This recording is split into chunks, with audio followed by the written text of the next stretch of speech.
ദൈവ തിരുനാമത്തിന് സ്തോത്രം ചെയ്യുകയും സ്തുതിക്കുകയും ചെയ്യുന്നു. കർത്താവിൽ അനുഗ്രഹിക്കപ്പെട്ട ദൈവമക്കളെ, എനിക്ക് ഏറ്റവും പ്രിയമുള്ള കർത്തൃദാസന്മാരെ, സന്തോഷത്തോടെ ഒരിക്കൽ കൂടി നിങ്ങളോട് ദൈവവചനം പറയാൻ എനിക്ക് ലഭിക്കുന്ന ഈ അനുഗ്രഹീത അവസരത്തെ എൻ്റെ ജീവിതത്തിലെ ഏറ്റവും വിലപ്പെട്ട നിമിഷങ്ങളായി കരുതിക്കൊണ്ട് ഈ അവസരത്തിന് ഞാൻ എൻ്റെ ദൈവത്തോട് ഒരുപാട് നന്ദി കരയറ്റിക്കൊണ്ട് സ്തുതിച്ചും മഹത്വപ്പെടുത്തിയും പുകഴ്ത്തിയും കൊണ്ട് ഇന്നെൻ്റെ ഹൃദയത്തിൽ ദൈവമായ കർത്താവ് നിക്ഷേപിച്ചിരിക്കുന്ന സ്വർഗീയ ദൂത് നിങ്ങളുമായി പങ്കുവയ്ക്കാൻ ഞാൻ വെമ്പൽ കൊള്ളുകയാണ്. വേഗത്തിൽ ഇന്നത്തെ ആത്മീക ചിന്തയ്ക്ക് ആധാരമായിരിക്കുന്ന വേദവാക്യം വായിക്കാൻ ഒരുങ്ങുമ്പോൾ നിങ്ങൾക്കെല്ലാവർക്കും യേശുക്രിസ്തുവിൻ്റെ ധന്യമുള്ള നാമത്തിൽ എൻ്റെ വിനീതമായ സ്നേഹവന്ദനങ്ങൾ അറിയിക്കുന്നു. കർത്താവ് നിങ്ങളെ അനുഗ്രഹിക്കട്ടെ എന്ന് ആത്മാർത്ഥമായി അകമഴിഞ്ഞ് പ്രാർത്ഥിക്കുകയും ചെയ്തുകൊണ്ട് യെശയ്യാ പ്രവചനം 11-ാം അധ്യായം 11-ാമത്തെ വാക്യം ഞാൻ നിങ്ങളെ ഒന്ന് വായിച്ചു കേൾപ്പിക്കാം. യെശയ്യാ പ്രവചനം 11-ാം അധ്യായം 11-ാമത്തെ വാക്യം. അന്നാളിൽ കർത്താവ് തൻ്റെ ജനത്തിൽ ശേഷിച്ചിരിക്കുന്ന ശേഷിപ്പിനെ അശ്ശൂരിൽ നിന്നും മിസ്രൈമിൽ നിന്നും കൂശിൽ നിന്നും ഏലാമിൽ നിന്നും ശീനാരിൽ നിന്നും ഹമാത്തിൽ നിന്നും സമുദ്രത്തിലെ ദ്വീപുകളിൽ നിന്നും വീണ്ടുകൊള്ളുവാൻ 2-ാം പ്രാവശ്യം കൈനീട്ടും. അവസാനത്തെ ഭാഗം, തൻ്റെ ജനത്തെ വീണ്ടുകൊള്ളുവാൻ 2-ാം പ്രാവശ്യം കൈനീട്ടും. ഒരു 2-ാം പ്രാവശ്യത്തിലെ കർത്താവിൻ്റെ കൈനീട്ടൽ. യെശയ്യാപ്രവചനത്തിനകത്ത് ചകഞ്ഞെടുക്കേണ്ട, ഉള്ളിൻ്റെ ഉള്ളിൽ നിന്ന് കഴമ്പുള്ള കാര്യങ്ങൾ പുറത്തു കൊണ്ടുവരേണ്ട വളരെ ശക്തമായ പ്രവചനങ്ങളുണ്ട്. 11-ാം അധ്യായം കർത്താവ് രാജാവായി വാഴുന്നതിനെക്കുറിച്ചുള്ള പ്രവചനമാണ്. പശ്ചാത്തലങ്ങൾ അവിടെ നിൽക്കട്ടെ. ഈ അധ്യായത്തിൽ നമ്മൾ വായിച്ച ഈ വാക്യത്തിനകത്ത് കർത്താവായ യേശുക്രിസ്തു തൻ്റെ ജനത്തിനു വേണ്ടി 2ാമത് ഒരിക്കൽ കൂടി കൈനീട്ടുന്നു. ഒരവസരമാണതല്ലേ? 2ാമതൊരിക്കൽ കൂടി കൈ നീട്ടിക്കൊടുക്കുക. എന്തിനാ? വീണ്ടുകൊള്ളാൻ, അഥവാ രക്ഷിപ്പാൻ, പിടിച്ചു കയറാൻ. ഞാൻ പ്രവചനാത്മകമായിരിക്കുന്ന 11-ാം അധ്യായത്തിൻ്റെ പശ്ചാത്തലങ്ങളെ അനുദിന ചിന്തയാണ് ഇതെന്നുള്ള ബോധത്തോടുകൂടെ മനഃപൂർവ്വമായിട്ട് മാറ്റി നിർത്തുന്നു. എന്നിട്ട് ഇന്ന് എന്നെ കേൾക്കുന്ന പ്രിയപ്പെട്ടവർക്ക് വേണ്ടി ഞാൻ ഈ ദൂത് ഇന്നത്തെ സന്ദേശമായിട്ട് മാറ്റുകയാണ്. പ്രിയരെ, 2ാമതൊരിക്കൽ കൂടി കൈനീട്ടിത്തരുന്ന കർത്താവ്, നീ രക്ഷപ്പെടാൻ, നീ ലജ്ജിച്ചു പോകാതിരിപ്പാൻ, നീ തളരാതിരിപ്പാൻ, നീ ആത്മഹത്യ ചെയ്യാതിരിപ്പാൻ, നിൻ്റെ വീട്ടുകാർ നിന്നെ അപമാനിക്കാതിരിപ്പാൻ, കർത്താവിൻ്റെ കൂടെ പോയിട്ട് നിനക്ക് ഈ ഗതി വന്നല്ലോ മോനെ, എൻ്റെ പൊന്നുമോളെ നിനക്കെന്നാ പറ്റി, നിൻ്റെ ഗതികേട് ഇതുവരെ മാറിയില്ലേ എന്ന് ഇനി ചോദിക്കാതിരിപ്പാൻ 2ാമത് കൈനീട്ടും. 2ാമത് കൈനീട്ടും എന്ന് പറഞ്ഞതിൻ്റെ അർത്ഥം ഒരിക്കൽ കൈ നീട്ടിയായിരുന്നല്ലോ. അന്ന് എന്തുകൊണ്ടോ നീ കയ്യെ കയറി പിടിച്ചില്ല, കൈ കാണിച്ചപ്പോൾ നീ വന്നില്ല, നിനക്ക് വിശ്വാസം വന്നില്ല, അല്ലെങ്കിൽ നീ പിടിച്ചിട്ടും രക്ഷപ്പെട്ടില്ല, എന്തൊക്കെയോ സംഭവിച്ചു. പക്ഷേ ഈ 2ാമത് കൈ നീട്ടുമ്പോൾ കർത്താവിൻ്റെ മനസ്സ് ഞാൻ കാണുന്നു. കർത്താവിന് ആത്മാർത്ഥതയുണ്ട്. ചിലതൊക്കെ ഒറ്റ പ്രാവശ്യമുള്ളൂ. ഈ വിദേശത്ത് ജോലിക്കൊക്കെ പോകുന്ന, അല്ലെങ്കിൽ അതിൻ്റെ പരീക്ഷകളും ടെസ്റ്റുകളും ഒക്കെ അറ്റൻഡ് ചെയ്യുന്ന കുഞ്ഞുങ്ങൾ പ്രാർത്ഥിക്കാൻ വേണ്ടി പറയുമ്പോൾ പറയാറുണ്ട്, പാസ്റ്ററെ ഇതെൻ്റെ ലാസ്റ്റ് ചാൻസാണ്, ഈ എക്സാം 2 ചാൻസേ ഉള്ളൂ, അല്ലെങ്കിൽ 3 പ്രാവശ്യമേ അവസരമുള്ളൂ, ഇത് കഴിഞ്ഞാൽ പിന്നെ ഒരു ചാൻസ് ഇവിടെ ഇല്ല, ഈ ചാൻസിലെങ്കിലും ഞാൻ രക്ഷപ്പെട്ടില്ലെങ്കിൽ എൻ്റെ ഭർത്താവിൻ്റെ മുമ്പിൽ, എൻ്റെ വീട്ടുകാരോടും എനിക്കങ്ങ് നാണക്കേടാ, ഞാൻ പ്രാർത്ഥിച്ചെൻ്റെ കർത്താവ് എനിക്ക് വലിയവ ചെയ്യുമെന്ന് പറഞ്ഞു, ഇത് 3ാമത്തെ അവസരമാണ്, 3ാമത്തെ അവസരം തീർന്നാൽ പിന്നെ ഒരവസരം ഇവർ തരില്ല. പ്രിയപ്പെട്ടവരെ, ചില സ്ഥാപനങ്ങൾ, ചില പ്രത്യേക കാര്യങ്ങൾ 2ാമത് പോലും അവസരമില്ല, ഒറ്റ അവസരമുള്ളൂ. ഈ വേദപുസ്തകം പഠിക്കുമ്പോൾ നമുക്ക് മനസ്സിലാക്കാൻ പറ്റുന്നൊരു കാര്യം ഓർത്തോളണം. ജീവിതം 2ാമതൊരവസരം ഉണ്ടോ? ഇല്ല. ആ സ്കൂൾ കാലം നിങ്ങളൊന്ന് ഓർത്ത് നോക്കി. ഇപ്പോഴത്തെ ഹൈഫൈ വിദ്യാഭ്യാസമല്ല, അത് തെറ്റല്ല ഇപ്പോഴത്തെ കാലഘട്ടം, അത് പിള്ളേർക്ക് അതേ പറ്റുള്ളൂ ഇപ്പോഴത്തെ പിള്ളേർ. പക്ഷെ പണ്ട് നമ്മൾ ആ ഓടിട്ട പഴയ കെട്ടിടത്തിൽ, മലയാളം മീഡിയത്തിൽ മഴയൊക്കെ നനഞ്ഞ് പോയിക്കൊണ്ടിരുന്ന ആ പഴയ സ്കൂൾ കാലം, ഏതൊക്കെയോ കവിവരന്മാർ അതെല്ലാം ഗ്രഹാതുരത്വത്തോടെ പാടി നമ്മുടെ മനസ്സിൽ കുളിരേകാറില്ലേ? ആ കലാലയമുറ്റത്തൊരിക്കൽ കൂടി അന്നത്തെ വിദ്യാർത്ഥിയായി മാറാൻ മോഹമെന്നൊക്കെ പറഞ്ഞ് ഇനിയൊരു ചാൻസ് കിട്ടുമോ? കിട്ടില്ല. ഈ ലോകത്തിലെ ഒരു ദിവസം പോലും രണ്ടാമത് നമുക്കൊരിക്കൽ കൂടി കിട്ടില്ല. ജീവിതം ഒരിക്കൽ കൂടെ എത്ര കെഞ്ചി ചോദിച്ചാലും എനിക്കറിയില്ലായിരുന്നു ജീവിക്കാൻ, ഇത്രയൊന്നും വിചാരിച്ചില്ല, എനിക്കൊരവസരമെടുത്താ എന്ന് പറഞ്ഞാൽ ഒരാൾക്കും ഇവിടെ രണ്ടാമത് ഒരു ജന്മം ഇല്ല. അങ്ങനെയൊക്കെ പഠിപ്പിക്കുകയും വിശ്വസിക്കുകയും ചെയ്യുന്നവരുണ്ട്. ചുമ്മാ പോഷ്കാർന്നെല്ലാം. ഏത് ഇച്ചിരി വിവരത്തോടെ മതസ്പർദ്ധയില്ലാതെ ചിന്തിച്ചാൽ മനസ്സിലാക്കാവുന്ന കാര്യമല്ലേ ഇതൊക്കെ ഉള്ളൂ. ജീവിതം രണ്ടാമതില്ല, ഒറ്റ ചാൻസ് ഉള്ളൂ. നിങ്ങൾക്കറിയോ വിശ്വസിക്കുമെന്ന് അറിയില്ല, കുടുംബജീവിതം അങ്ങനെ തന്നെ കേട്ടോ. തോന്നുമ്പോൾ മാറിയെടുക്കാൻ പറ്റുന്നതല്ല.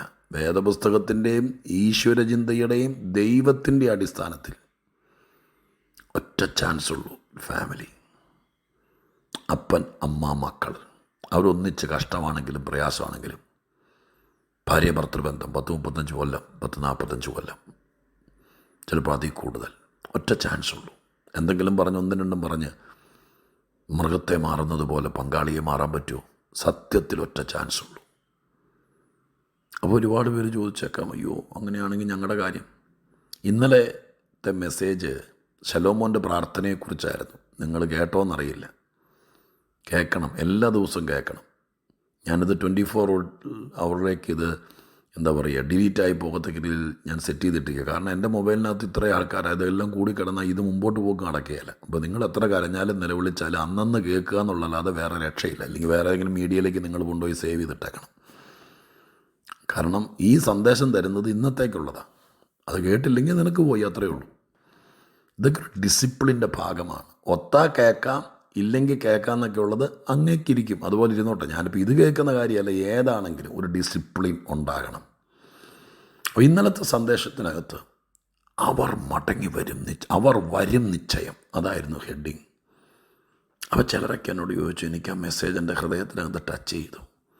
എൻ്റെ ജീവിതത്തിൽ ഇങ്ങനൊരു സംഭവം സംഭവിച്ചു, ഇനി അദ്ദേഹം വരൂ, കാത്തിരിക്കണം. ഞാൻ പറയുന്നത് ദൈവത്തിൻ്റെ, ഞാൻ എത്രയോ പ്രാവശ്യം പറഞ്ഞ് നിങ്ങൾ കേട്ടിട്ടുണ്ട്, ദൈവത്തിൻ്റെ 1000 വഴികളുണ്ട് ദൈവമക്കളെ. അടുത്ത വീട്ടിലെ ചേച്ചിക്ക് വേണ്ടി ചെയ്തതുപോലെ, നിങ്ങളുടെ സഭയിലെ ചേട്ടന് വേണ്ടി ചെയ്തതുപോലെ തന്നെയൊന്നും ആയിരിക്കില്ല നിങ്ങൾക്ക് വേണ്ടി ദൈവം ചെയ്യുന്നത്. കർത്താവിൻ്റെ ഇന്ന് വരെ ആർക്ക് വേണ്ടിയിട്ടും ചിലവാക്കാത്ത വഴികളിരിക്കുന്നുണ്ട്. അതുകൊണ്ട് നിനക്ക് മനസ്സുണ്ടെങ്കിൽ, നിനക്ക് സ്വീകരിക്കാൻ മനസ്സുണ്ടെങ്കിൽ, തമ്പുരാൻ ആകാശത്ത് കൊണ്ട് കൂട് വെച്ചാലും കണ്ണ് വെട്ടിച്ചു പോയാൽ അവിടെ നിന്ന് ദൂതന്മാരെ വിട്ട് കയ്യിൽ പിടിച്ച് വീട്ടിൽ കൊണ്ട് കയറ്റും. പണ്ട് ലോത്തിനെ പിടിച്ചിറക്കിയതുപോലെ. സ്വീകരിക്കാൻ മനസ്സുണ്ടെങ്കിൽ ഞാൻ നിങ്ങൾക്ക് ഉറപ്പ് തരുന്നു, ദൈവം പറഞ്ഞതാ, അവർ വരും നിശ്ചയം. അത് കുറേ പേരെ തൊട്ടു. ഇന്ന് ഞാൻ ദൈവസന്നിധിയിൽ ഈ വാക്യം വെച്ച് പറയുക, യശയ്യാവ് 11:11 വെച്ച് പറയുക, രണ്ടാമതൊന്നോടെ കൈ നീട്ടിത്തരും കർത്താവ്. രണ്ടാമതൊരു ജീവിതം തരികയല്ല. നിനക്ക് തോന്നുന്നത് പോലെ മാറിയെടുക്കാൻ ഇവിടെ പല കാര്യങ്ങളും ദൈവം അനുവദിക്കാതെ ദൈവത്തിൻ്റെ ആ വ്യവസ്ഥയെ തെറ്റിച്ച് കളയില്ലേ. പക്ഷെ കർത്താവ് ഒരു വാക്ക് തരുന്നു, ഞാൻ രണ്ടാമതും ഒരവസരം തരാം, രണ്ടാമത് ഞാൻ കൈ നീട്ടിത്തരാം. വേദപുസ്തകത്തിൽ അങ്ങനെ രണ്ടാമത് അവസരം കൊടുത്താൽ അവസരങ്ങൾ ദൈവം രണ്ടാമത് തരും, ജീവിതം തരില്ലെന്നുള്ളൂ. ഞാൻ പറയുന്നു, രണ്ടാമത്തൊരവസരം വേണോ? ദൈവത്തോട് ചോദിക്കാമോ, കർത്താവേ മരിക്കുന്നതിനേക്കാൾ മുമ്പ്, മരിച്ചതിന് ശേഷം ഒരിക്കൽ കൂടി ജീവിക്കാനൊരവസരം ഇവിടെ കിട്ടിയാല അല്ലേ? ഇവിടെ സെക്കുലർ പാട്ടെഴുത്തുകാർ പോലും എഴുതിയിട്ടുണ്ട്, ഈ മനോഹര തീരത്ത് തരുമോ ഒരു ജന്മം കൂടെ. അതൊക്കെ കാര്യം സെക്കുലറിൽ ആണ് ആ പാട്ട് കിടക്കുന്നതെങ്കിലും കേട്ട് നിൽക്കുമ്പോൾ നമ്മൾ ഞെട്ടിപ്പോവും. ഇനിയൊരവസരം ഇല്ല. അത് ഇവിടുത്തെ സാഹിത്യകാരന് പോലും ആ ബോധമുണ്ട്. പക്ഷെ വലിയ ആളുകൾ ഇപ്പോഴും പറഞ്ഞുകൊണ്ടിരിക്കുന്നത് ഇല്ല, ഇവിടെ എങ്ങനെയെങ്കിലും ജീവിച്ച് ചത്താൽ വീണ്ടും പാറ്റയും പഴുതാരയൊക്കെ ആയിട്ട് വരാമെന്നാ. നടക്കുകയല്ല സാറേ, നടക്കുകയല്ല. ഇനിയൊരവസരം ഈ മനോഹര തീരത്തില്ല. ഒറ്റ ചാൻസുള്ളൂ ജീവിതം. പക്ഷേ ഈ ജീവിതത്തിൽ ഒടയതമ്പുരാൻ നിനക്ക് മനസ്സുണ്ടെങ്കിൽ വീണ്ടും വീണ്ടും കൈനീട്ടിത്തരും. ഇന്ന് തമ്പുരാൻ കൈനീട്ടുക, നീ വീണുപോയി, നീ തോറ്റുപോയി, ഇനി നിന്നെ ഇട്ടിട്ട് പോകാൻ പറ്റാത്ത കൊണ്ട് ഒരു കുഴി കിടക്കുന്ന നിനക്ക് ആ കിണറിൻ്റെ ആ കുഴിയുടെ കരയെ മുട്ടുകുത്തിയിട്ട് താഴേക്ക് കൈനീട്ടി തരുന്ന കർത്താവിനെ നീ കണ്ണടച്ചൊന്ന് കണ്ടേ, പുറം കണ്ണടച്ച് 1 മിനിറ്റ് ഒന്ന് കണ്ടേ. കൈ നീട്ടിത്തരും. അങ്ങനെയല്ലേ എഴുതിയിരിക്കുന്നത്? രണ്ടാം പ്രാവശ്യം നിന്നെ വീണ്ടുകൊള്ളാൻ, രണ്ടാമത് നിന്നെ ചേർക്കാൻ. നീ നഷ്ടപ്പെട്ടു പോയതാ, നീ ദൂരെ പോയതാ, ഞാൻ കൈ നീട്ടും. യോനയ്ക്ക് അങ്ങനെ ഒരു ചാൻസ് കൊടുത്തില്ലേ? മഹാമത്സ്യം വിഴുങ്ങിയതാ, കപ്പലിൽ നിന്നെടുത്ത് എറിഞ്ഞതാ. പക്ഷെ ഉടയതമ്പുരാൻ രണ്ടാമതൊന്നോടെ കൈ നീട്ടിക്കൊടുത്ത പോലെ അല്ലേ അത്? അവസരം കൊടുത്തില്ലേ? ഒരു കുരുടനെ നിങ്ങൾ ഓർക്കുന്നില്ലേ യേശുക്രിസ്തു സൗഖ്യമാക്കി? അവനോട് കണ്ണീർ തൊട്ടിട്ട് ചോദിച്ചാൽ, ഇല്ല ഞാൻ കാണുന്നുണ്ട് മനുഷ്യനെ മുഴുവൻ മരം, നീ അങ്ങനെ കണ്ടാൽ മതി, അഹങ്കാരി, വിശ്വാസം ഇല്ലാത്തവൻ എന്ന് പറഞ്ഞുകൊണ്ട് പിണങ്ങിയോ? ഇല്ല. ചില ശുശ്രൂഷന്മാർ പോലും സ്റ്റേജിൽ നിന്നുകൊണ്ട് പിണങ്ങുന്ന കേട്ടിട്ടുണ്ട്. വിശ്വസിക്കാത്ത കൊണ്ടാ, വിശ്വസിക്ക്. യേശുക്രിസ്തു പിണങ്ങിയോ? ഇല്ല. കർത്താവ് വീണ്ടും രണ്ടാമതൊന്നോടെ അവനെ പണിതു. പ്രിയപ്പെട്ടവരെ, രണ്ടാമത് കൈനീട്ടിത്തരും കർത്താവ്. വേണോ? വേണോ? അവിശ്വാസം കൊണ്ട്, പിടിപ്പുകേട് കൊണ്ട്, ഈ ലോകത്തിൻ്റെ മോഹം കൊണ്ട്, കൂട്ടുകെട്ട് കൊണ്ട്, എന്തൊക്കെയോ എടുത്തിയാട്ടം കൊണ്ട്, പരിജ്ഞാനക്കേട് കൊണ്ട് നീ വീണുപോയി. നിന്നെ വീണ്ടും ചേർക്കാൻ, നിന്നെ വീണ്ടും നേരെ നിർത്താൻ, നീ വീണ്ടും നന്നാവാൻ, ഒരിക്കൽ കൂടി കൈനീട്ടിത്തരാൻ എൻ്റെ കർത്താവിന് മനസ്സുണ്ട്. രണ്ടാമതോ മൂന്നാമതൊക്കെ കർത്താവ് വേണമെങ്കിൽ കരഞ്ഞ് പ്രാർത്ഥിച്ചാൽ ചാൻസ് തരും. മക്കളറിയാതെ പല കാര്യങ്ങളും ചെയ്തു, ഭർത്താവ് അറിയാതെ ചില കാര്യങ്ങൾ ചെയ്തു. ഇപ്പോൾ വെട്ട് കിടക്കുക, ഊരിപ്പോരാൻ പറ്റാത്ത രീതിയിൽ തലയിൽ കുരുക്കായിട്ട് കഴുത്തിൽ നുകമായിട്ട് കിടക്കുക. വേണമെങ്കിൽ കർത്താവിന് മുമ്പിൽ കരഞ്ഞോ, എന്നാ പ്രായമുണ്ടെങ്കിലും. എൻ്റെ കർത്താവ്, എൻ്റെ കുഞ്ഞുങ്ങളറിഞ്ഞാൽ ഞാൻ എടുത്ത് കൊടുത്തും പോയി, എന്നാന്നറിയില്ല, ചതിച്ചു.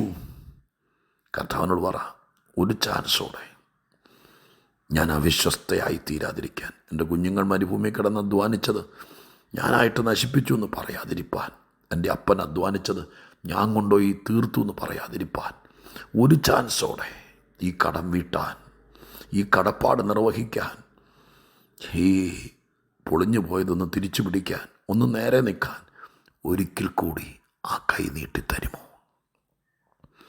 പഴയ പാട്ടുകാർ പാടിയ മറ്റേ പാട്ടൊക്കെ, സാഹിത്യ പാട്ടൊക്കെ മാറ്റിവെക്കാം. ഒരു ജന്മം കൂടി ഈ മനോഹര തീരത്ത് തരുമോ എന്നൊന്നും 1000 വട്ടം പാടിയാലും തരികയില്ല. പക്ഷെ ഞാനൊരു കാര്യം പറയാം, മുട്ടുകുത്തി കർത്താവിലേക്ക് നോക്കി ആ കൈ ഒന്നോടെ നീട്ടിത്തരുമോ? ആ കൈ ഒന്നോടെ നീട്ടിത്തരുമോ? രക്ഷപ്പെടാനാ, ജീവിക്കാനാ. ഒന്നോടെ ആ കര എനിക്ക് നേരെ നീട്ടിത്തരാം. ഞാനിനി മണ്ടത്തരം കാണിക്കില്ല, ഞാനിനി പാപം ചെയ്യില്ല, ഞാനിനി പഠിച്ചു.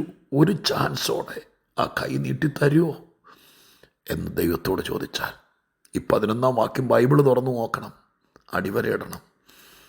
തോറ്റുപോയെങ്കിൽ, വീണുപോയെങ്കിൽ, അകന്നുപോയെങ്കിൽ, ജീവിക്കാനുള്ള കൊതിയുണ്ടാ? ഒരു ചാൻസോടെ ഞങ്ങളെ രണ്ടുപേരെയും കൂടി ഒന്നോടെ കൂട്ടി അണക്കുമോ? ഒരിക്കൽ കൂടി എന്നെ മടക്കി കൊണ്ടുപോകുമോ? ആ കൈ ഒന്നോടെ നീട്ടിത്തരുമോ? കർത്താവിനോട് ചോദിക്കേ, ദൈവം തരും. എൻ്റെ അമിത വിശ്വാസം കൊണ്ട് ഈ ദിവസത്തെ ദൂതുകളെല്ലാം ഞാൻ പറയുന്നത്. മറ്റുള്ളവർ കേട്ടില്ലെങ്കിൽ നിങ്ങൾ നിർബന്ധിച്ച് കേൾപ്പിക്കണം, വിളിച്ച് കേൾപ്പിക്കണം. രക്ഷപ്പെടണവർക്ക് പെടട്ടെ. പ്രാർത്ഥിക്കാം. പരിശുദ്ധ ദൈവമേ, ഞങ്ങളുടെ സ്വർഗീയ പിതാവേ, കണ്ണ് നിറഞ്ഞൊഴുകുമ്പോഴും ഞാൻ 1000 പേരെ കാണുക, 10,000 പേരെ കാണുക. കർത്താവ് ഒരു ചാൻസോടെ കൊടുക്കുന്ന, ആ കൈ നീട്ടി കൊടുക്കുന്ന ഒരവസരം ആരെങ്കിലും കെഞ്ചിക്കേണ് ദൈവത്തോട് ചോദിച്ചാൽ, അങ്ങയുടെ ബലമുള്ള കൈ ഒന്നോടെ നീട്ടിക്കൊടുക്കണേ. പ്രാർത്ഥന കേട്ടതിന് നന്ദി. യേശുവിൻ നാമത്തിൽ തന്നെ. ആമേൻ.